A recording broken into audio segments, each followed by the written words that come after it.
ką tik atlikta automobilio paieška pagal užsakymą. Volvo XC60, 2.4 dizelis, 2014 metai, gausi komplektacija, gražus ratukai, maža rida, 186 tūkstančiai. Jei galite, atrakinkit mašiną.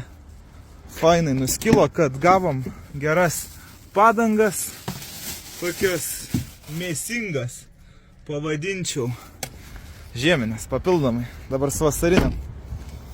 Salonas labai gražus. Garažuolis tiesiog. Va tokia komplektacija.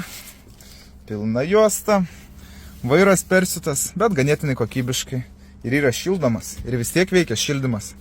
Retas atvejis ganėtinai. Tai va, klientas sako, kad gal surasit ir man tokią kaip ten tą pilką, kad pafilmavom. Sakau, ne, labai sunkiai, nes su tokiu rūdų salonu labai sunku rasti iš tikrųjų. Retas atvejis. Bet pasirodo įmanoma. Ir va, radom. Šaunu, automobilis turi tokią istoriją. Iš Vokietijos, nedaužtas, dažyta tik viena detalė, priekinis sparnas, atspalvis praktiškai nesiskiria, ant kėbulo rūdžių nėra, rida tikra. Nu ką, lieka eksploatuoti ir džiaugtis automobiliu. Jeigu jums reikia tokių tvarkingų automobilių, galit kreiptis į autopatikrą, padėsim surasti ir galėsim patikrinti jūsų išsirinktą automobilį. Iki gerų jums pirkinių.